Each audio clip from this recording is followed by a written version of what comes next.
Wel, croeso cynnes iawn I chi gyd. Dwi'n eistedd fan hyn yn ganol storm a fi'n gobeithio bod y tywydd yn well efo chi. Warm welcome to everyone. I'm sitting here in the middle of a storm. You might hear the wind coming down the chimney. Hopefully the weather is best where you're sitting. So it's great to be chairing this WISERD seminar.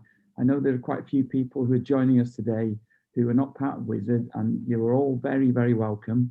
For those of you who don't know a lot about WISERD, we've been around since 2008. We're a national social science research centre, an interdisciplinary centre. We're on our second ESRC civil society centre grant, and we do a lot of interdisciplinary research in education, labour markets, inequalities. I'll miss so much, so I'm going to stop there. But we are part of a partnership between 5 universities: Aberystwyth, Bangor, Cardiff, Swansea and USW. And if you want to find out more, we're a very friendly bunch of people, so do get in touch. As Chloe said, this seminar is being recorded. There'll be opportunity for questions and answers at the end. And if you want to ask a question, use the little hand button on the reaction button, and I will let you in to be able to ask a question. And if you're the shy, retiring type, just type your question into the chat, and I'll keep an eye on the chat as we go along and ask your question on your behalf. Okay, so it's a really great pleasure to introduce today's team. Actually, we've got 3 for the price of 1, and they're going to be talking about the hidden value of community anchor organisations. And they've produced a very exciting new report which has been circulated but will be available for people. The first person, it's a great pleasure to welcome back Eva Elliott. She's Honorary Senior Lecturer at Cardiff University and a WISERD affiliate, and has been working with WISERD for many years on various aspects of community development and cultural participation. Allan Herbert, who has done a huge amount of work on community development, particularly in Riverside in Cardiff. And Russell Todd, well, we'll start with Russell. He's done so much community development work in various parts of Wales, from the Gwent Valley up to Wrexham, and I'm sure I'm missing many other key aspects of his work in between. As I said, they're going to talk about an exciting new report. I think it's a really important time for this report to come out, particularly with some exciting new developments across communities in Wales, from Community Movement Cymru, Talwr Network, the Building Communities Trust Manifesto, the Plan Ed in Pembrokeshire, Cwmni Bro in Blaenau Ffestiniog, and again, I'm missing out so many exciting initiatives. So I better shut up now, and I will hand over to Eva to talk about the hidden value of community anchor organisations. Thank you, Ian, and it's a delight to be here. I will again reintroduce the speakers a bit, just so it's put into the context of this presentation. I'll be speaking, introducing it, presenting some of the backgrounds to the research and the report, why we did it and how we did it. Yeah, as Ian says, Russell Todd's been involved in community development in one way or other for many years. He was a trustee on the board of Community Development Cymru until it folded in 2018, and he led the Communities First Support Network, managing support and learning services to Community First at WCVA, and he also hosts his own very successful podcast series on community development. He also does one on football, but that's for another presentation, I think. So Russell will present some of the work on the literature review that he did on community anchor organisation, and then present some of the findings of our report. Alan Herbert has also been a community development worker for many years, particularly with South Riverside Community Development Centre, or SRCDC, as we often call it, in Cardiff. And when Communities First went into its final cluster phase, Alan was the cluster manager for Butetown, Riverside and Grangetown. And he's worked as a partner in a number of research projects and programmes over the years, including the ESRC-funded Productive Margins programme, regulating for engagement. But I'll say something about that in a minute. And then Alan will conclude the session talking about possible future directions. Is the PowerPoint up? I can't see it. Fabulous, thank you. Great. Oops.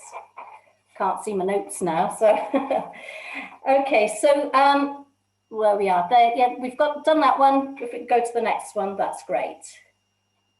Fabulous, that's great. Okay, so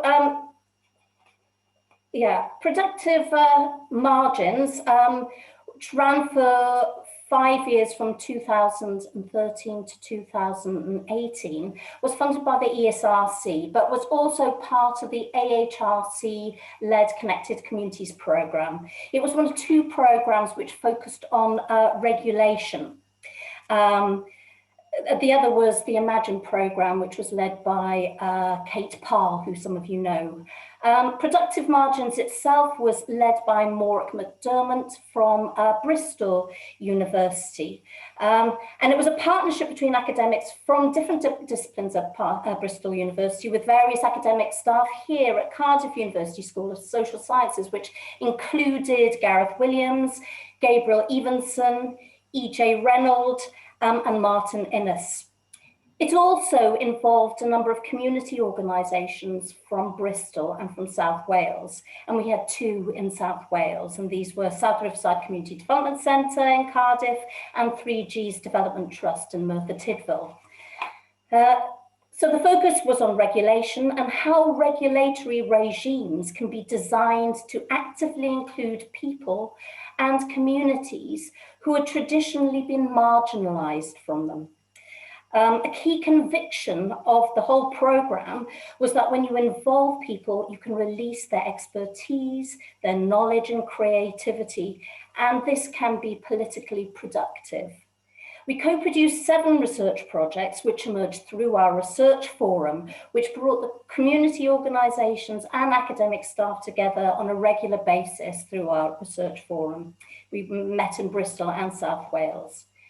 But we had no difficulty in identifying what the final project was. We had the first storm, if you like, when on the 13th of October 2013, Carl Sargent announced that he was minded to phase out the Communities First programme, and of course it came to the end in spring 2018. The announcement and the subsequent phasing out knocked the stuffing out of our 2 organisations, I think it could be said, as both of them were involved in the Productive Margins programmes and Communities First. Both 3Gs and SRCDC have been delivering the Communities First programme locally. Now, this model of existing community organisations delivering the programme was not the model in most places in Wales, although I think it had been part of the original vision. 3Gs and SRCDC have been running for 20 years and 40 years as independently constituted organisations, but Communities First had gradually become the framework which defined what they did and how success was judged externally. Productive Margins provide us with a unique opportunity to bear witness to happen to the organisations as a result of what felt like an assault as they lost staff and funding, as well as how they tried to recalibrate and become what they always intended to be in a process of recovery. It provided spaces of reflection to think of, well, what were these organisations? What were their identity and their purpose above the fog of Communities First? It also offered some reflection on the programme since its inception. For the community organisations, Communities First was supposed to enable them to mediate the relationship between citizens and state. However, Allan, I remember, reflected on the dangers of state funding, bringing to mind the television drama Peaky Blinders, that if you accept the king's shilling, you were expected to kill. Okay, could we have the next? Oh, sorry, keep it there. Sorry, in thinking about what these organisations are, the term community anchor organisations did emerge as a way of distinguishing what they did as place-based organisations from large voluntary organisations on one hand and small community groups on the other. And we wanted to explore this more. So we commissioned Russell to conduct a literature review on the history and description of community anchor organisations. The role of leaders, staff and activists within and associated with these organisations was also discussed and became the focus of an arts installation by Art Station, launched in the Senedd in November 2018 for 2 weeks, entitled Anchor Peoples. Can you put it to the next slide, please, Chloe? So Anchor Peoples was an installation of artworks that came out of the research project. It placed 31 figures, about 7 feet tall, I think, for 2 weeks in the Senedd. The portraits of the community workers and volunteers stood majestically. They filled the public space and were impossible to ignore. And there was a soundscape of some of the data that you listened to as you wandered around. Can we go to the next slide, please, Chloe? So we felt that the project was unfinished, as is the case with many funded projects. Hence the report we're focusing on today. The Productive Margins project focused on 2 organisations in South Wales who've been part of the Communities First programme. But we wanted to explore the nature and value of similar organisations in more rural locations and also in different parts of Wales, many of which had never been part of the Communities First programme. Which in any sense had taken a more urban slant in its final cluster phase, we felt. We also wanted to explore the idea of a possible framework through which community anchor organisations could collectivise, collaborate and share learning and become a more visible entity to government, other public bodies and civil society. And I think some of this talk is emerging elsewhere too. Finally, we wanted to make recommendations for the community sector, for policy actors, and for academic researchers. And note that I've put sector in quotation marks because we don't know if we really want to use that term or if it's appropriate. If we could go to the next slide, please. So methodology, well, we had already had a literature review, but there was an opportunity to use it to inform data collection and also to develop the review. Russell Todd conducted 12 interviews with key leaders in 9 community anchor organisations across Wales. But it also included data from some focus groups, which was part of a 2-day session for Adult Learners Week in July 2019, funded by the Learning and Work Institute.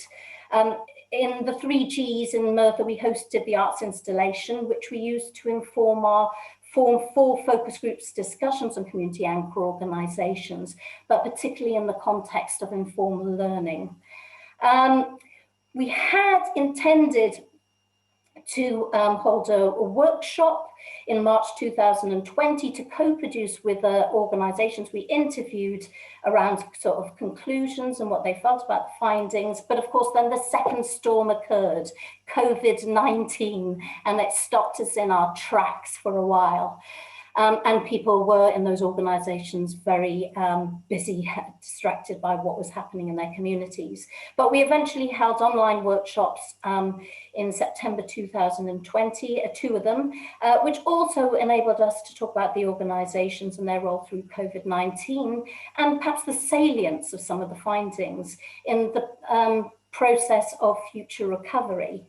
In effect, the timing's worked out well. As Ian alluded to, there's been a recent focus on communities, some of which has been because of COVID and the role that many of them have played.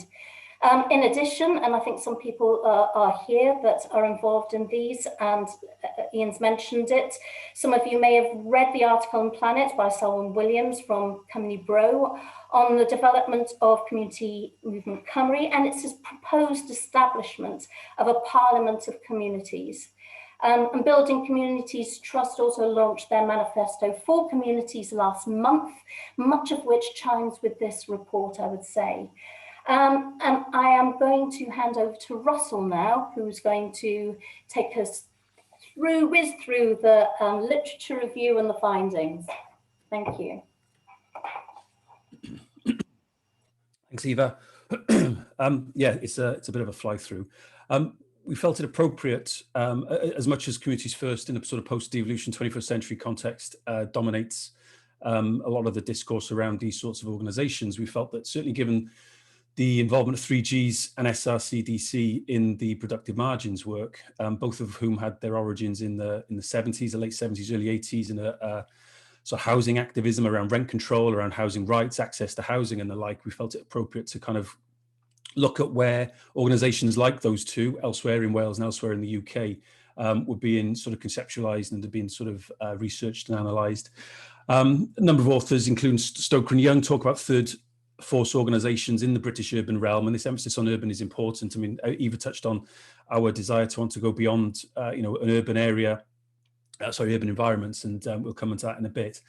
But they tend to have, it's not particularly sophisticated analysis, but these third force organisations, these TFOs, tend to be defined by sitting outside government structures, being not-for-profit, having a sense of their own device about them in terms of what they do, the services and projects they set up.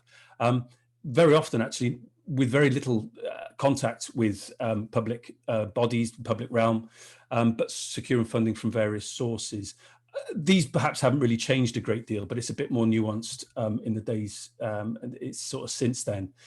Tended to be defined by a conception of local, tended to be a little bit more of a territorial, spatial definition of local and community.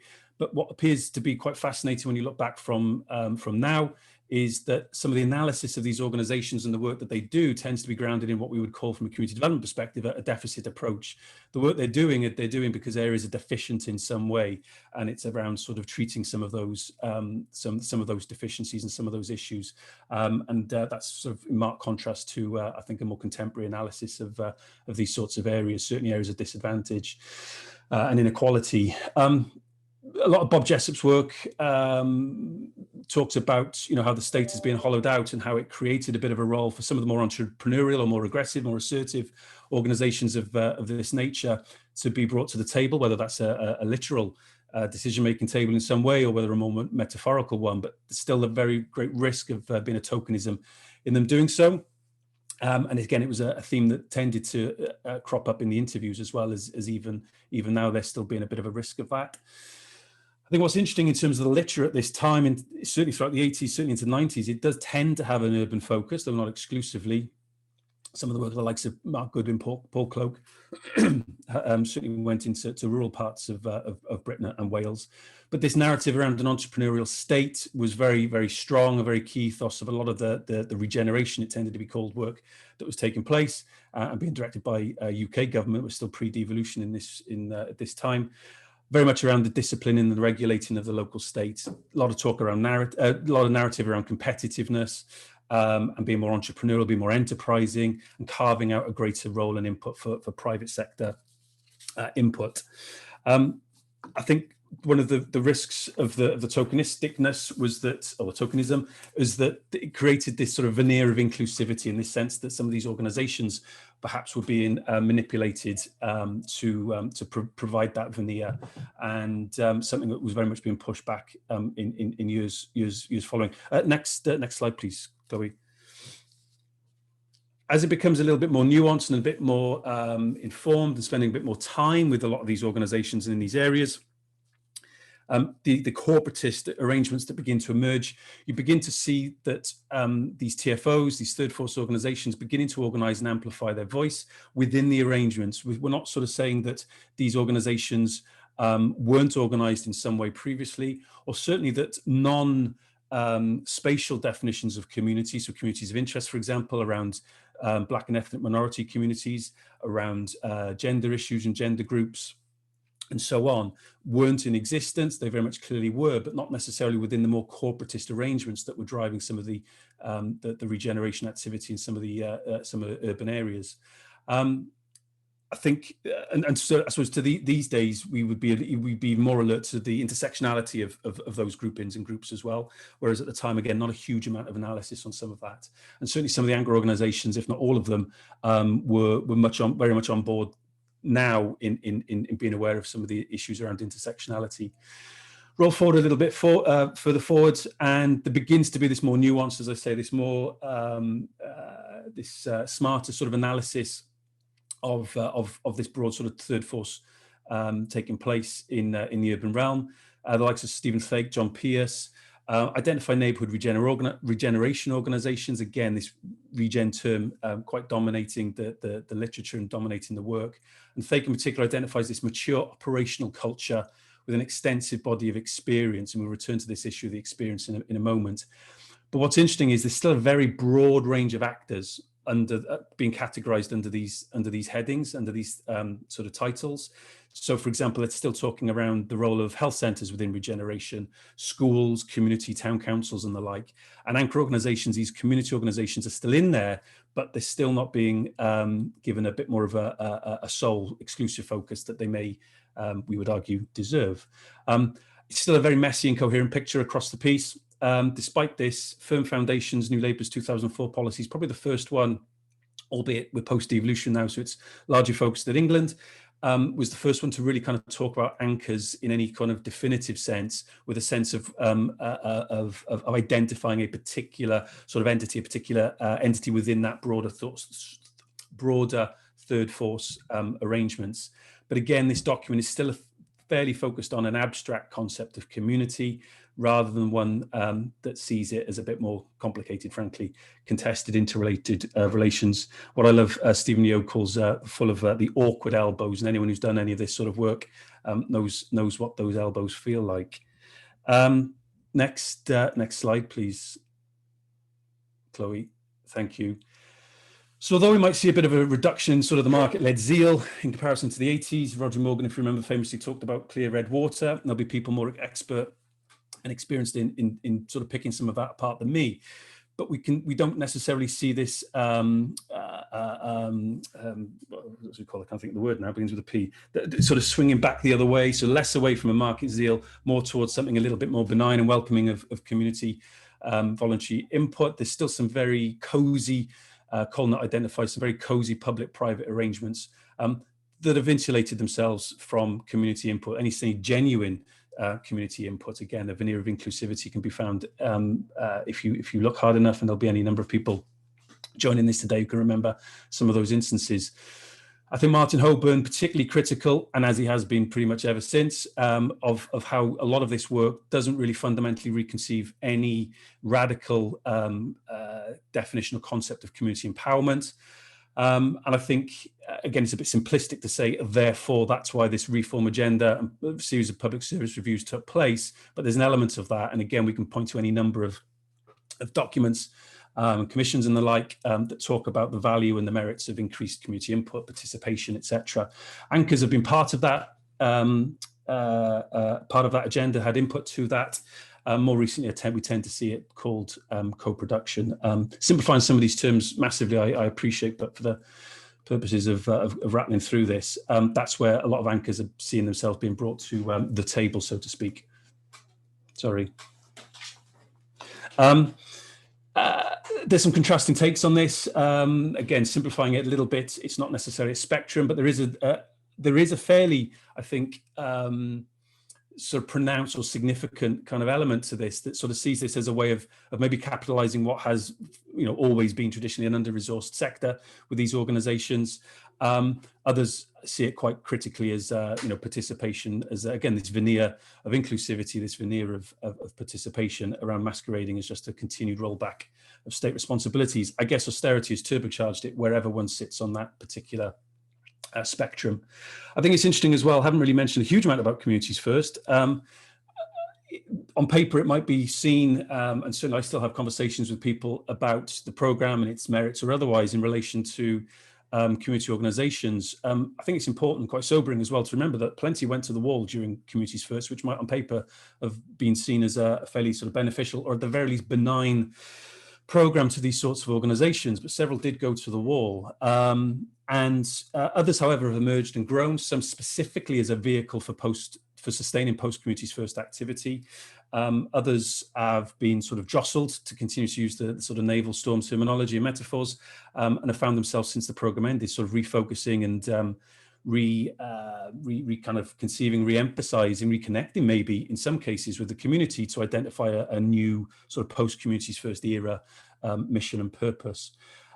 This issue around urban versus rural, again, it's not that black and white, clearly, but there was a sense that certainly in the cluster phase of the programme, it became a bit more of an urban programme. Its rural footprint certainly diminished, and we made it clear that we wanted to get beyond the Communities First footprint. And I haven't got the figures, I think it was 3, Eva, correct me if I'm wrong, who lied outside the community footprint at all, even though that footprint did change as a programme over its course. Take a glass of water. Another interesting element of the literature was the given the variety and the number of these sorts of organisations, whether they were still around or not today, was the literature would be really enhanced by a focus on some of the origin stories of these organisations. What's been really interesting is that there tends to be a slight, dare I say, underappreciation of the value of these origin stories, how they've come about. I think it's largely down to them being too busy doing what they do, or doing what they did, but without really harnessing the value and the power of those potential origin stories. And I think they would greatly enhance the literature, but they may have not been put down at the time, or maybe they're not being put down now. And I think that would be a great kind of strength to the literature, both retrospectively and going forward. Next slide, please, Chloe.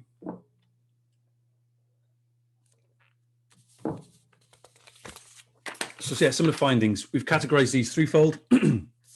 Basically, their central characteristics, relationships and networks, and something a bit more functional about how anchors operate, but not purely functional.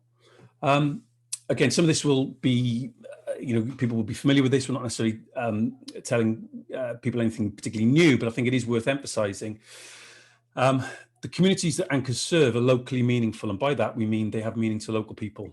They do not necessarily conform with administrative boundaries, and it might be that these anchor organizations, they're much more malleable, much more flexible, and they're not even necessarily expanding to fill administrative boundaries, even if their name suggests that they are coterminous with one. So or is it contiguous? I can never remember. But anyway, there's some meaning in the communities that they serve, and certainly the communities of interest and identity shared characteristics that exist within some of these territories, much more tuned into these. I was probably actually, if I'm honest, a bit more surprised than Eva and Allan, either Eva or Allan were, in respect of the importance of buildings, but not just having a building, having some sort of entity, but it's how they operate it, how they manage it. It's a space, an important symbol of identity. It's also an important space where culture and values can be articulated, and they can be almost insulated from the cultures and the working practices and operations of other organizations that are working within these communities. And that was there was a lot talked about in terms of buildings. Independence of the state was something that was identified way back in the 70s by the likes of Stoker and Young, of course, and this still remains the case, but they're much more run by and accountable to the community as a general rule, but to different and greater extents in between the organizations when you spend a bit of time with them looking at it's particularly what they do. I think what's really important to state, though, that being accountable to a community, being run by a community, is easier said than done, and there's all sorts of inherent tensions. It's those awkward elbows that Yo talks about do come into play with these organizations to varying degrees. A real fascinating element of this, and again, it came up recurrently in the interviews and the work that and the time we spent with the organizations, very often want to be partners with different levers and elements of the state, but also wanting to retain this role whereby they're challenging how the state configures something, delivers a service, provides, whatever it is that the different aspects of the state are providing, and that the inherent tensions within that are very rarely far from the surface. These organizations are values led to an extent that really you don't find within the non-third voluntary sector. And again, this won't necessarily be news to anybody, but the mission shapes very much everything they do. Everything where they talked about these organizations, how they strategize, how they generate income, how they manage the board and develop staff and governance and all the rest of it. Values very much at the surface of informing all of that. The sense that they hold contextual knowledge and expertise nurtured over years is, again, won't be a surprise to many people listening to this.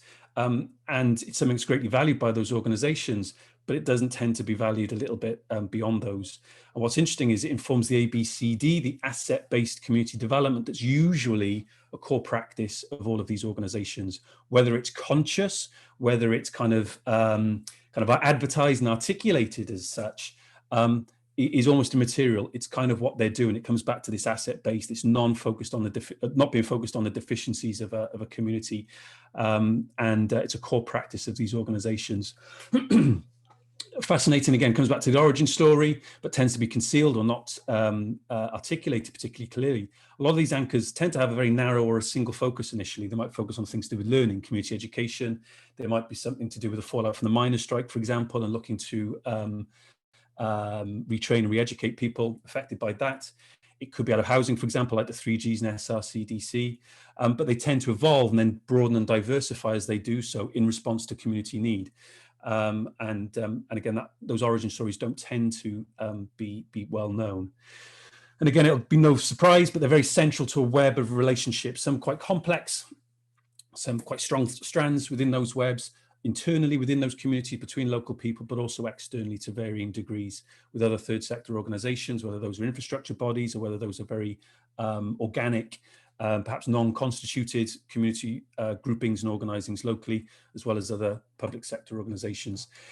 With respect to private sector, not a huge amount of reference is actually made to those, but with the one exception of very local businesses, very small sole trader shops, things like that. What we are increasingly aware of being very important to concepts of the foundational economy, and anchors were much more tuned into those and that than perhaps they're given credit for. Next slide, please. So relationships and networks, again, no surprise, very mixed experiences of working with the public sector. In some cases, an appetite not to work with them at all, to stay away as far from them as possible. In other cases, really quite productive relationships could be pointed to. Social prescribing tended to be more the most sort of contemporary example and most contemporary theme, whereby some real productive relationships are emerging. The extent to which those survive the pandemic will be really, really fascinating. Community education and forms of learning too as well came through loud and clear.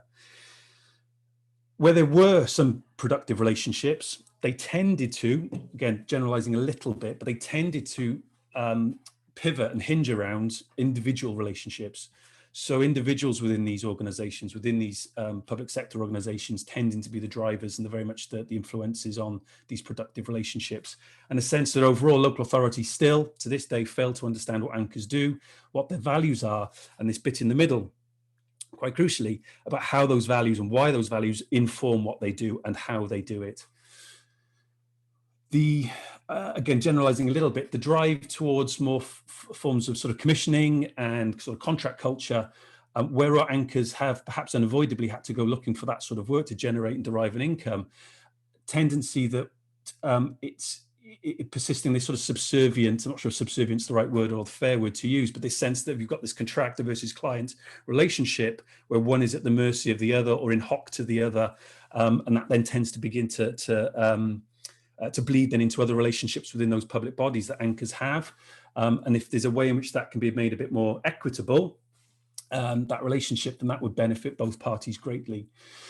A couple of instances where this cuckoo effect, where some of the ideas and the energy that, local anchors have and generate gets colonized by the public sector, and it's just an occupational hazard.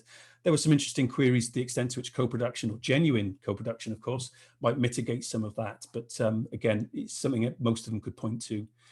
Again, this sense of the independence and the distinctiveness to how the public sector does things, how it approaches issues, how it conceives of problems and opportunities within communities, very much key to how anchors identify themselves and any power that they retain or perceive that they retain. But what's an interesting recurring thing was the number of anchor organizations whose identities, their individual identities, is shaped by what and whom they aren't. It's very much in opposition to we aren't those, we aren't these organizations, we don't work like they do. And that was quite profound in the respect then also, and I think it's a related factor, a related element, is that there's quite a weak collective identity. Ian mentioned in the opening around things like Community Movement Cymru and other movements that might help with that, and we mentioned a couple in the report. We certainly want to give credit to where it exists. We're not saying it doesn't, but the sense that there isn't really necessarily a recognition of them being a distinct cohort, in inverted commas, within this broader community sector, and certainly one that lacks a strong national voice. Next slide, please. I'm conscious of time, so I'll rattle through.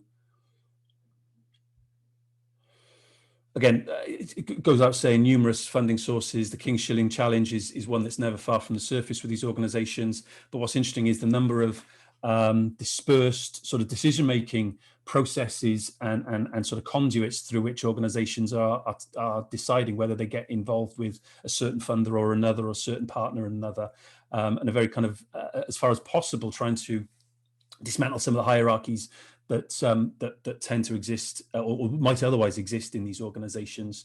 Very much a blending of roles, managers more than happy to get involved with the front line and roll their sleeves up, as it were, and this strong culture of delegation and capacity building at all levels. And I think this is key. This is recognition that capacity needs to be built within not just the general community and the public within the community, but also within those who are kind of involved with it in an activist, voluntary capacity, but also at the board level as well. And I think one of the things, I think you even mentioned it, the sense that leadership is key, but there's a danger that a heroic form and model of leadership actually could be quite exhausting for the individual, but also harmful to the organization in terms of sustainability and planning. And I think one of the things we wanted to emphasize is that, there's a lot of time. These organizations spend a lot of time doing what they do. It's very energy consuming. And although they provide a visual sense of identity and values within the community, these things don't just happen. There's a lot of time and energy invested in it. And again, that's not necessarily appreciated more broadly across the piece. And I'll leave it there, I think.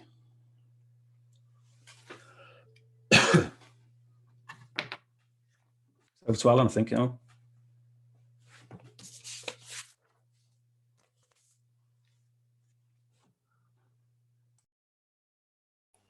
think we need the next slide, and Allan. Yeah.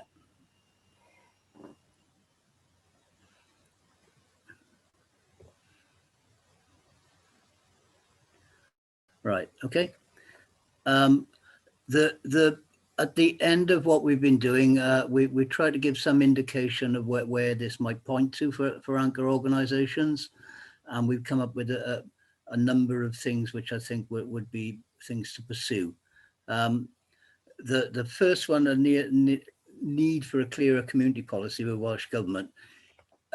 Since the exiting of Communities First, it has become slightly confusing for people from the outside to relate any of their queries or any of the things that they might want to get involved with regarding community with Welsh Government itself.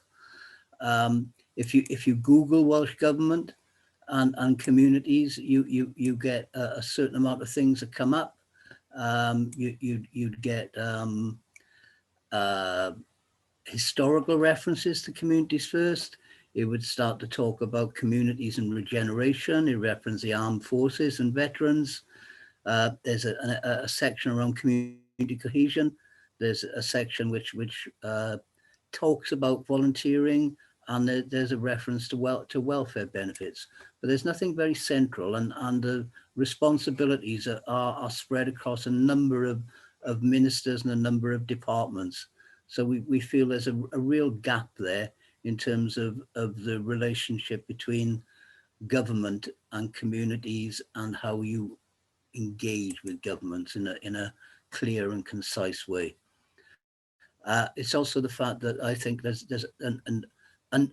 we feel there's an underdeveloped relationship with other organizations which could be called anchor organizations, in that they are there, they're not going anywhere for the foreseeable future. And that would incorporate all manner of different statutory bodies, and importantly would include universities themselves.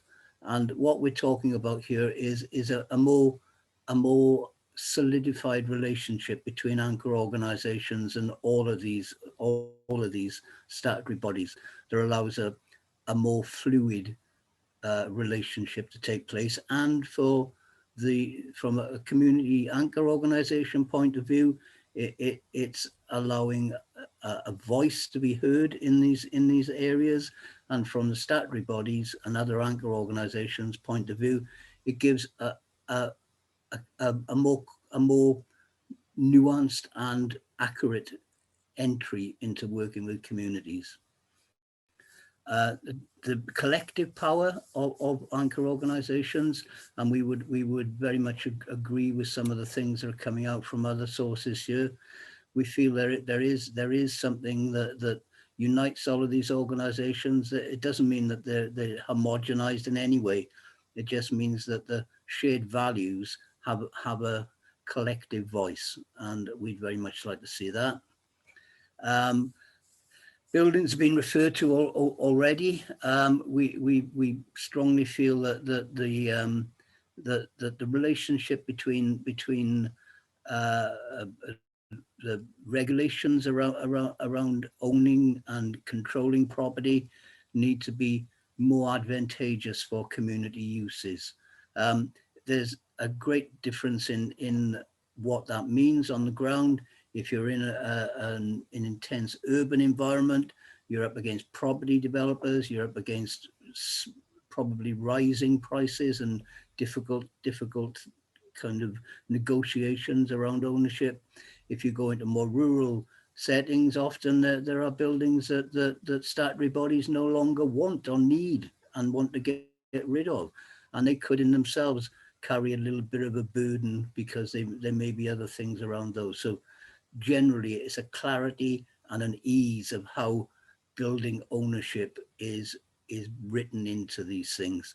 And ownership is important here because of the fact that the majority of anchor organizations will span all manner of different political and other kinds of seats of power.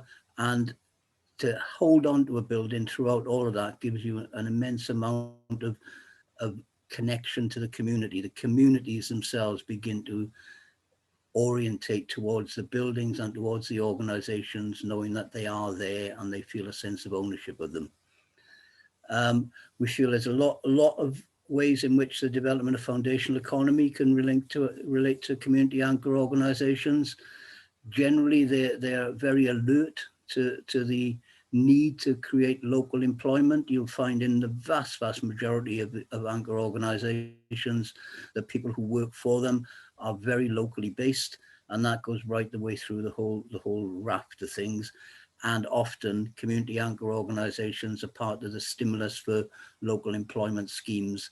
So the processes of foundational economy would very much fit with the values of community anchor organizations. And lastly, the role they could play with the Wellbeing of Future Generations Act. Generally, again, it's a bit general, it's not the case with everyone, but generally they're cross-generational, and anchor organizations tend to have a representation of older and younger people, and at the very least, even if younger people are not the easiest to get onto boards, but often the work of anchor organizations does incorporate the services to younger people. And the whole process of citizen involvement through the Wellbeing of Future Generations Act, anchor organizations are ideally placed to be able to kind of broker those kinds of relationships. So that's a quick run through with the future directions. And I guess we're now open to questions.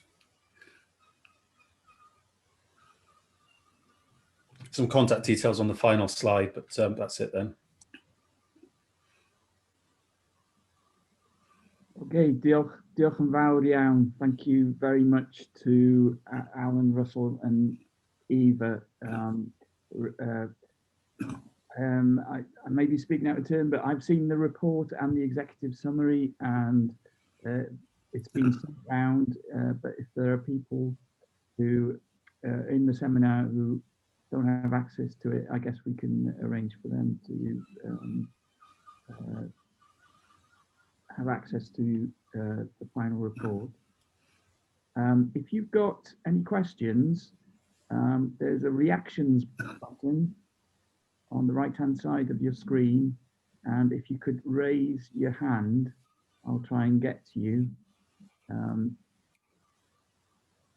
I know there's been, let me just get my, there's so much chat going on. I'm losing track of things. I know there's been a very interesting discussion in the chat about learning. So I'm just going to follow up on that. So one of the things I've been very interested in is the work of, and this relates to my interest in the foundational economy, is the work of Roberto Unger, who talks quite a bit about experimentation. And he's not talking about experimentation in the kind of laboratory sense or in a kind of social science sense, but of being allowed to try things out. And that means that some things will fail. There will be failures. And I just wonder if you've had some thoughts about how community anchor organizations might play a role in learning from failures and understanding where things might have gone wrong and where they might be improved. That's an interesting one. I hadn't thought about it in that respect, as Russell, I think, responded to Steph's comment. A lot of the work around informal learning, I suppose, is by stealth, and I suppose part of that is by doing things and by failing, but not actually seeing it, framing it in that way. Very much outside of the kind of formal kind of nexus of what one might usually think of as education. In fact, I think a lot of the kind of programs that were kind of slotted into perhaps communities first, and the focus on employability and the kind of forms of learning that and education that were sometimes thrown at them were quite resisted on the local level.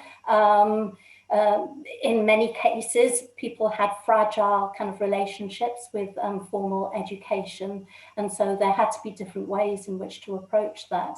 I think Deanne Rebane may be here. I think I saw, and she was leading or part of a really interesting kind of project called Life Support, which supported women into eventually employment, but it wasn't framed in that way. It was much more about sort of slowly kind of sort of recognizing where they were in their particular lives at the moment, going with the rhythms of where they were in terms of childcare, building up what everyone says is a very soft outcome, self-confidence, and just taking them on a journey which went in all sorts of ways. Yeah, I can see Deanne there, so she might want to say something about that. A lot of people talked about sort of, a lot of it was about walking the streets almost to get people into, connecting with people who may then sort of connect in different ways to the other opportunities they may have to grow and expand. A lot of it leading to very kind of formal outcomes, if you like, over the years, but slowly, and not ones that could be measured exactly by particular sort of formal programs, if you like. I can see Deanne there, so I wonder if Deanne could say something about that, since you've been very much involved in it. It's lovely to see you. Yeah, thanks for inviting me. Yeah, we did some research on the Gurnas and parts of the deprived areas of North Merthyr, which some action research, in fact, with Cardiff University in the early 2000s, which using people's prior experience of learning, we could see there was a lot of money being wasted in communities with courses being put on by organisations that people weren't engaging with, wasn't what people wanted. We started very softly with things like cooking, walking groups, anything that would engage. It's the engagement part, I think, was the difficult part, getting that right. Certainly I didn't get it right first time. As Ian was saying, we made some mistakes, but that led to a very successful adult education program. In fact, I think we won an award at one point. We didn't get any funding to run the program, but we won all the awards.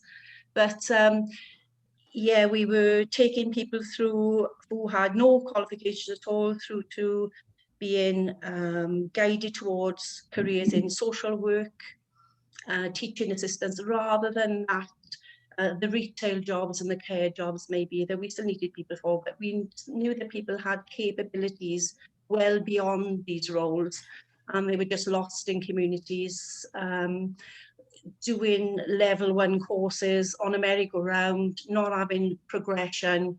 So it was a mix of things. A lot of health and well-being, family support underpinned the educational attainment, and often we had to tweak the course to get funding to continue to deliver. Sorry, my phone's just gone off. So often it was employability stuff that we managed, but we still, under the wire, supported families and did all the health and well-being stuff that people weren't funding.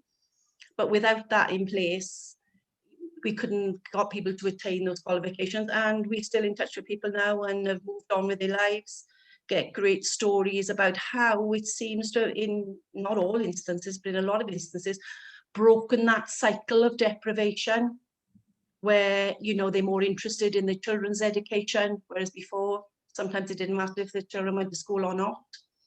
So it's sort of shown them really with real role models living in their own communities that change is possible. Yeah, but we had local people employed on the, it started with the Communities First, but we were never Communities First funded.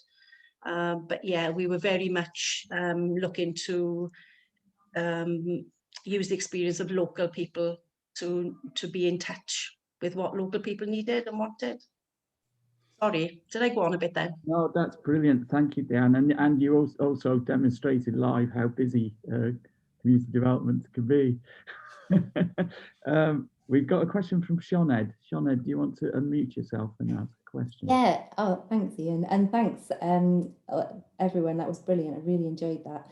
I had a quick question. I'm quite interested in the sort of some of Russell's findings around sort of autonomy and standing apart and kind of that independence from the public sector, but you also mentioned, in terms of state community anchor kind of relationships, and I'm quite interested in whether, there's like this division between delivering services and kind of being involved in strategy and policy and that kind of thing. But my question was really from Russell's findings. He said, that there's power through standing apart and through autonomy, and I wondered if you could just talk a little bit about what that power looks like, what is the power, and how has it come about in your research and come through in the organisations you've looked at?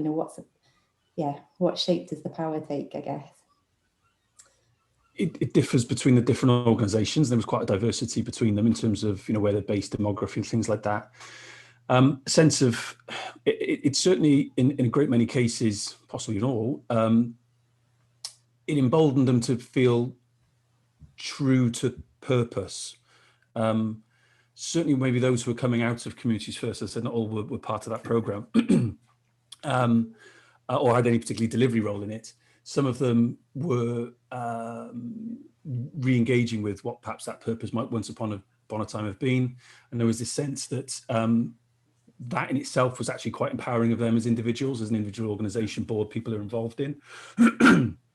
I think as well, there was a sense that there was a power from, I'm trying to think of a word, not credibility or authenticity maybe, within the local communities themselves. So by demonstrating and emphasising their independence of, and again, very much, not opposition is not the right word, but this sense that, well, we aren't the council, we aren't this, we aren't the police, we aren't all of these organisations, you can always list them all, therefore this is who we are, very much in a sort of like a defiance then of those organisations. Particularly in communities where there might have been a fairly difficult relationship between individuals, families, households, and certain parts of the state, frankly, to do with housing, social services, whatever.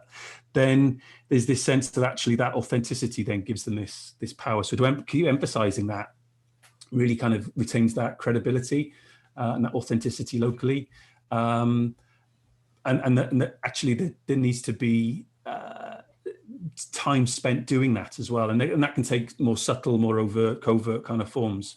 Again, to come back to it's almost parallel to the point around the learning. It's coming to my mind now is that so much of what they do is by stealth. It's not being highly advertised, articulated, very overtly being done, and I think that comes to some of the manifestations of power as well.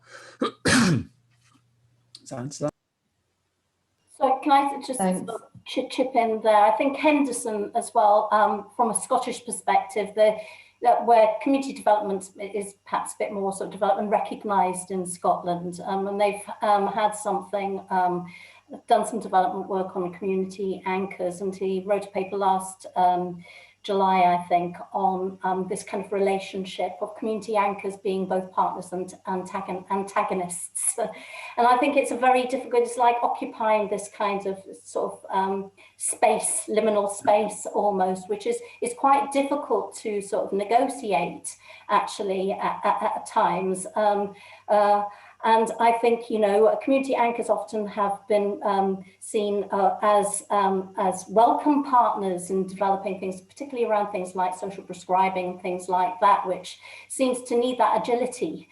But at the same time, that agility can only be created if their independence is quite clear as well. So it's and their critique as well. And sometimes their antagonism, where things just go, we did hear of a number of stories where, people working as staff in community organisations were placed in really difficult positions where they were having to hold a community line very much against, say, sort of development plans by the local authority. Much more problematic when those officers perhaps were, if they were in Communities First, were also staff of the local authority. Impossible. And I see it now with some community development workers, perhaps, who are staff of local authorities, having to kind of negotiate this really difficult situation. But I think that liminal space is nonetheless important, and to hold both those kind of antagonistic and partner kind of roles in kind of fluid ways. Eva, can I just come in? Sorry, I mean, taking this down, not to go down a kind of a pure, as it were, community development path, but I think what's interesting is that very often academia wants to kind of theorise the practical stuff, the things that's happening. Those experiences don't tend to get written down. So there's a lot of theory around people, community workers finding themselves in the middle, and organisations as well, having to straddle that fine line. There's very little actually. It comes back, I think there's a parallel with the origin stories. It's about us not really kind of necessarily valuing the importance of these, or not wanting to be talking about me, us, being particularly in a showy way, certainly, is that there's very little anecdotal, well, it's anecdotal, but there's not a huge amount written down about what that makes, how that makes somebody feel, and what that ends up being, because it can be quite corrosive as well. It's one thing being caught in the middle on one or two occasions, but when it's happening, you know, week after week, on issue after issue, with several, you know, departments in local authority, that's not actually, there's not a huge amount of literature about that, but there is more about the theoretical side of it, which is just an interesting contrast to maybe the usual kind of academic thing.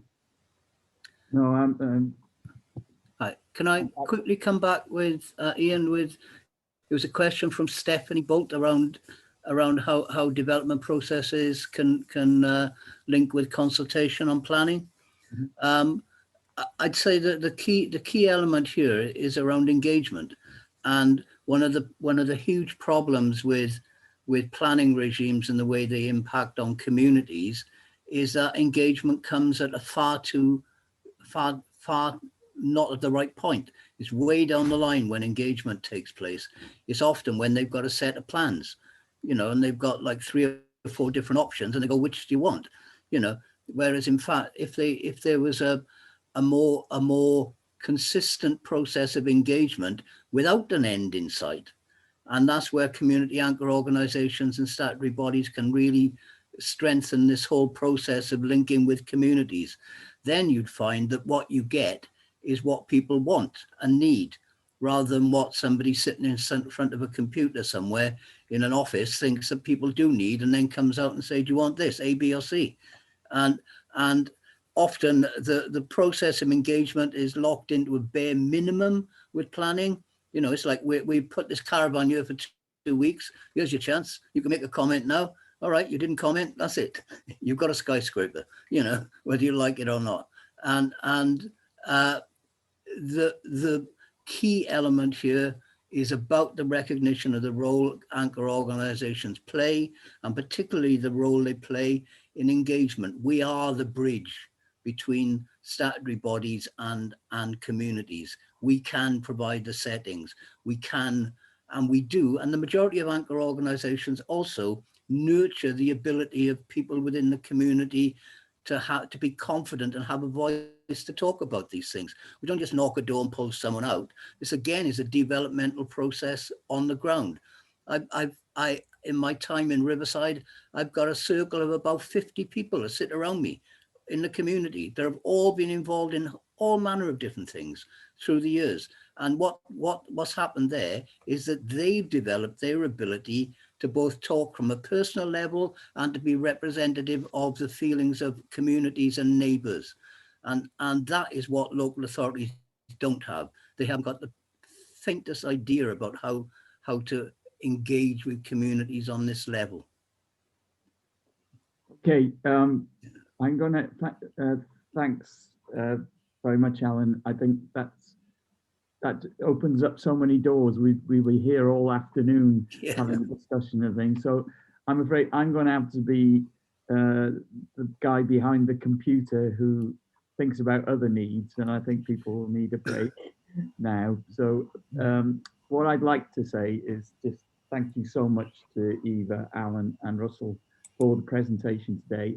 Having read the report last night, I was really excited about the seminar, and you didn't let us down. I hope everyone else has an opportunity to read the report. It's a very exciting moment, despite all our problems, for community development in Wales, and I hope this can kickstart some really interesting discussions. Diolch yn fawr iawn I chi gyd. Thank you so much to everyone for coming. Thank you. Lovely to see you all. Yeah.